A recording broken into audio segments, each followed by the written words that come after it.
नमस्कार, मैं हूं आपके साथ शिवानी पांडे। आप देख रहे हैं देश के नंबर 1 न्यूज चैनल का नंबर 1 शो कच्चा चिट्ठा।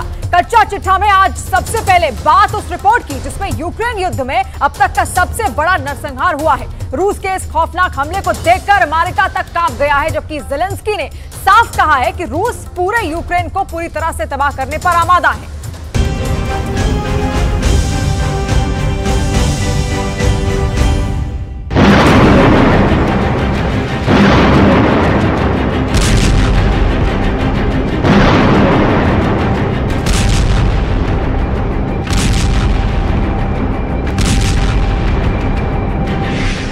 खून डाले 500 फीट दूर गिरी लाशें।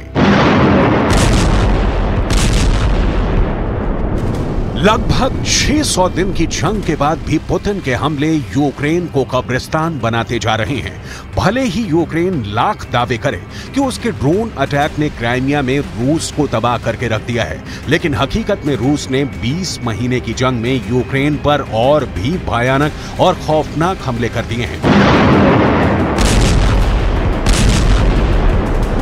दावा किया जा रहा है कि रूस ने इस्कंदर मिसाइल से यूक्रेन के खार्किव में प्रचंड मिसाइल हमला किया है।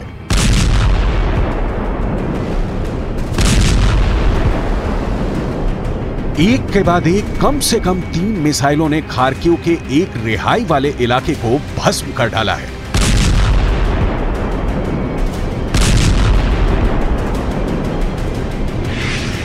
खार्किव में सबसे बड़ा खूंखार खूनी हमला।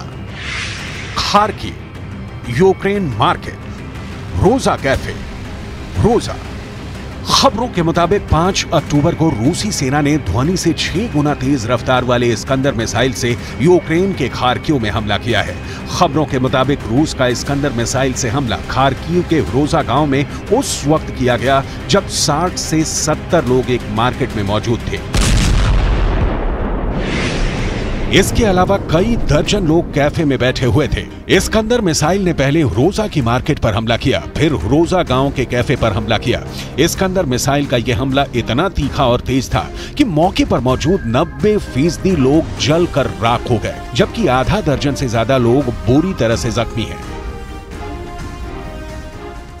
Я был на работе, мне звонок и сказали, что прилетела ракета, где находился мой отец. Когда я приехал сюда, увидел все, что происходит. Отец находился в этом помещении, где проходили поминки. Ракеты уже прилетают туда, где хоронят людей. इस्कंदर मिसाइल ने उड़ाया आधा शहर। जरा देखिए, खौफनाक और तबाही की तस्वीरों को देखिए जो खार्किव में रोजा गांव की हैं। आग की लपटें, चारों तरफ बिखरी लाशें, तबाह इमारतें चीख चीख कर कह रही हैं कि रूस की इस्कंदर मिसाइल ने खार्किव के रोजा को पूरी तरह से तबाह और बर्बाद कर दिया है। खाने पीने की चीजें खरीद रहे लोगों पर जब 800 किलोग्राम की इस्कंदर मिसाइल ने धमाका किया तो वहां मौजूद लोगों की लाशें 500 फीट दूर जाकर गिरी हैं। रूस की इस्कंदर मिसाइल 9K720 इस्कंदर ने यूक्रेन में भयानक तबाही मचाई है। इस मिसाइल की ताकत और हमला करने की क्षमता को देख अमेरिका की नींद उड़ी हुई है। ज़ेलेंस्की और बाइडेन को भी समझ में नहीं आ रहा कि यूक्रेन पर रूस के खूंखार मिसाइल हमलों को कैसे रोकें। It is incredibly horrifying for the people of Ukraine, for the folks who are like yourselves, your colleagues who are reporting this on the ground. And it is for these families and these kids.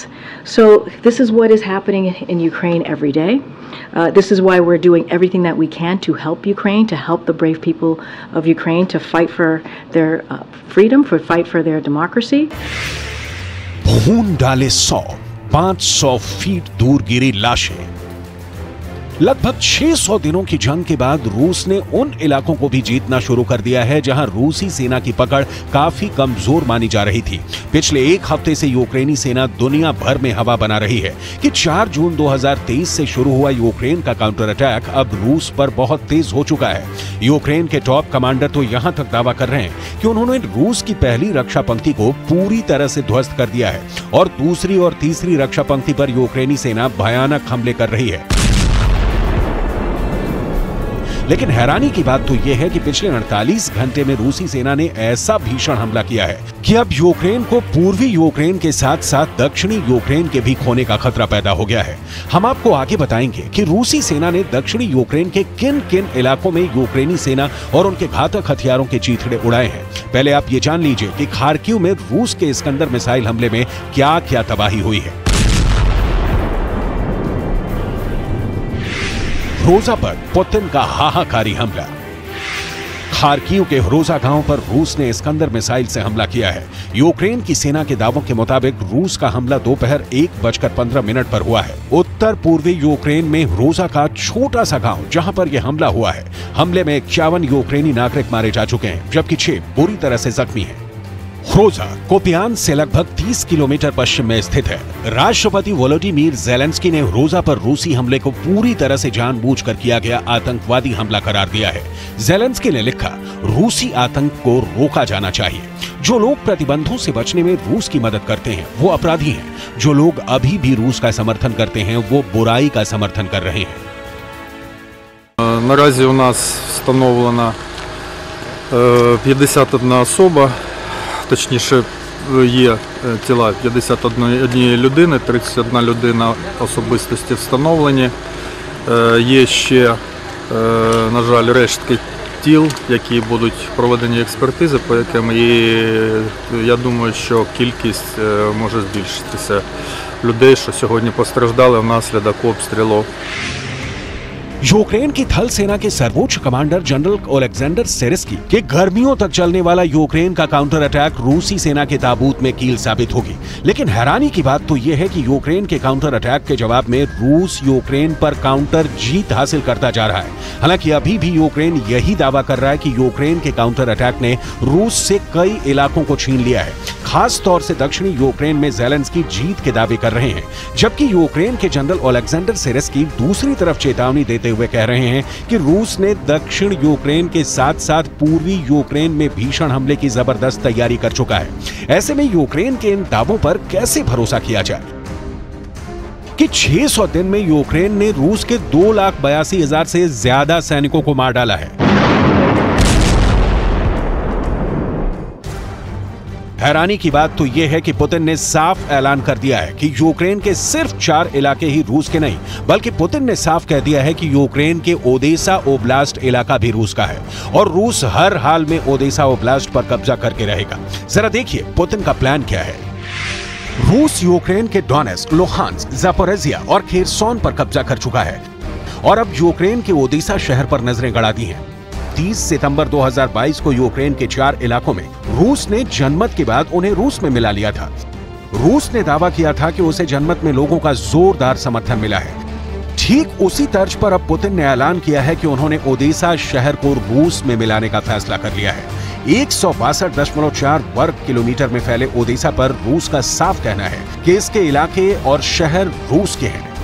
Odessa Ukraine का तीसरा सबसे अधिक आबादी वाला शहर। यहाँ 2017 की जनगणना के अनुसार 9,93,120 लोग रहते हैं। ओदेसा नौसेना के लिहाज से भी बेहद अहम शहर है, इसलिए पुतिन ने इशारा कर दिया है कि ओदेसा पर रूस कब्जा करेगा।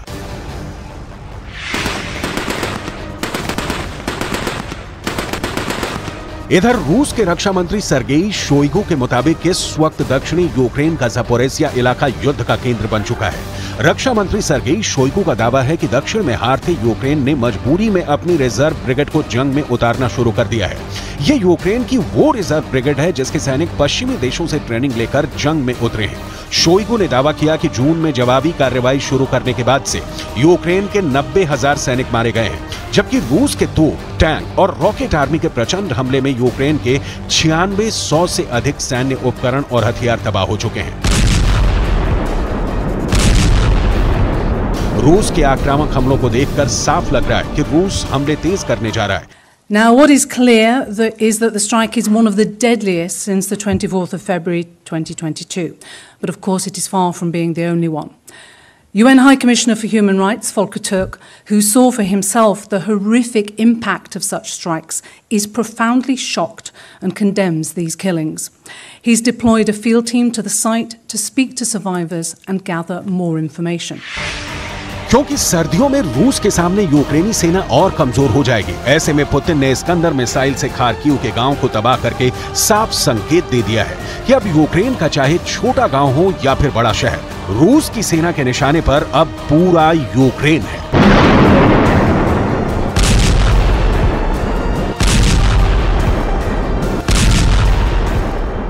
सीरिया में एक ऐसा आतंकी हमला हुआ है जिसने बहुत गहरा घाव दिया है। एक ड्रोन हमले ने सीरिया की आर्मी को लहूलुहान कर दिया है और अब सीरिया के अंदर बदले की कार्रवाई भी शुरू हो गई है, जिस पर संयुक्त राष्ट्र ने भी चिंता जताई है।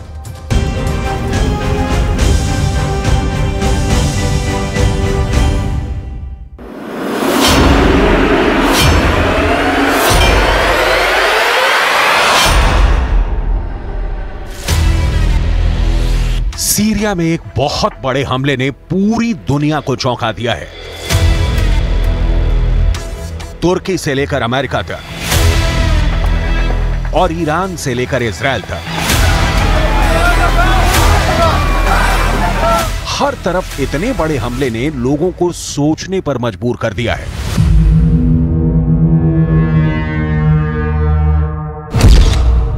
यह मामला सीरिया के होम्स प्रांत का है।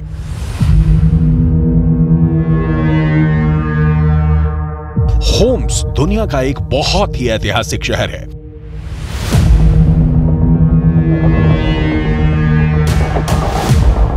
लेकिन गुरुवार को इस ऐतिहासिक शहर ने खून की होली खेली है। सीरिया में बशर अल असद की सरकार है और बशर सरकार के रक्षा मंत्री अली महमूद अब्बास एक कार्यक्रम में हिस्सा लेने पहुंचे थे। ये बशर अल असद की ऑफिशियल आर्मी का कार्यक्रम था, जिसमें सीरिया की आर्मी के कैडेट्स की ग्रेजुएशन सेरेमनी थी।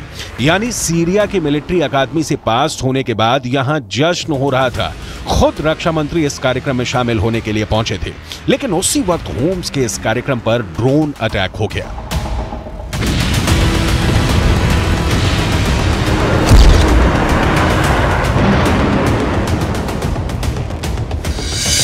ये ड्रोन बहुत भारी विस्फोटकों से लैस था और इसी वजह से यहां पर बहुत भारी तबाही हुई। जिस वक्त ये ड्रोन अटैक हुआ, करीब 300 लोग घटनास्थल पर मौजूद थे, जिसमें 11 महिलाएं और लड़कियां थीं। हमले में 21 नागरिकों की मौत हुई है और बाकी जिन लोगों की मौत हुई है वो सीरिया के आर्मी के कैडेट्स थे, जो अपनी मिलिट्री ग्रेजुएशन सेरेमनी पूरी कर रहे थे।